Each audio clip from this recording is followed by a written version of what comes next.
My husband will come back from the special military operation, and then we will see how you speak. This is how the resident of Novosibirsk responded to a taxi driver's request to pay for the journey. Scaring people with relatives who are fighting against Ukraine is now a new trend in Russia. And frankly speaking, there is a lot to fear. In 2022, according to the Ministry of Internal Affairs of the Russian Federation, the number of violent crimes in the country increased for the first time in 20 years.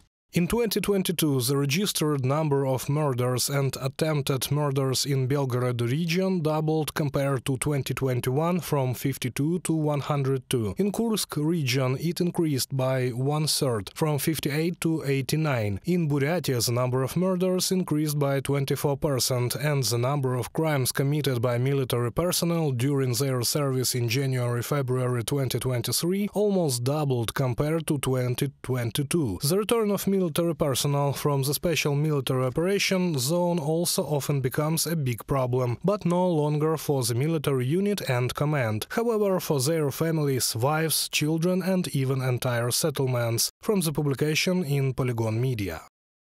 In the village of Zemechina, Penza region, a man who had returned from the war against Ukraine beat up a taxi driver because he did not like the sticker on the driver's car. And in St. Petersburg, a soldier robbed a flower shop. He asked for 7 red roses and then took 100,000 rubles from the cash register. There are already dozens of cases when Wagner mercenaries who have returned from the war against Ukraine commit serious crimes. Recently, in Lipetsk, a 31-year-old Wagner soldier beat up his wife and killed her 4-year-old daughter. Medics said that the child was hit on the head. I don't know how it could have happened. I personally blame PMC Wagner. He became a different person after that. He became a bit withdrawn, less socialized, less talkative. Whatever you ask him, he just replied with "yeah, woohoo," and that's it. He had a concussion. He served in military under contract before. Mother of the suspect from the publication in the Telegram channel Astra.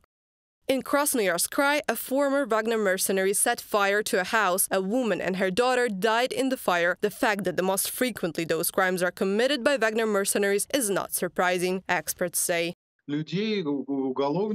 People with long sentences who committed crimes were sent to war. After that, those who survived were amnestied and returned to their homes. As far as I understand, most of the stories are about them. Many of them repeat the same crimes that they served the sentence for. They commit brutal murders and arson. Of course, this was clear from the very beginning, except apparently to the Russian authorities. The Kremlin has lost its monopoly on violence. Now the aggression of the military has turned against the Russians themselves.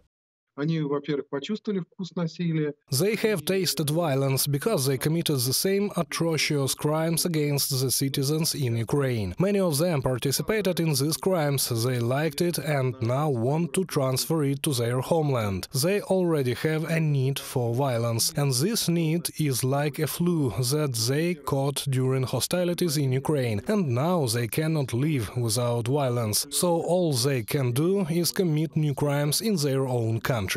And there will be more and more such cases, experts believe. Mobilization into the Russian army and recruitment into numerous private military campaigns in Russia continues. Reported by Anastasia Tarnavska, Yulia Granovska, UATV News.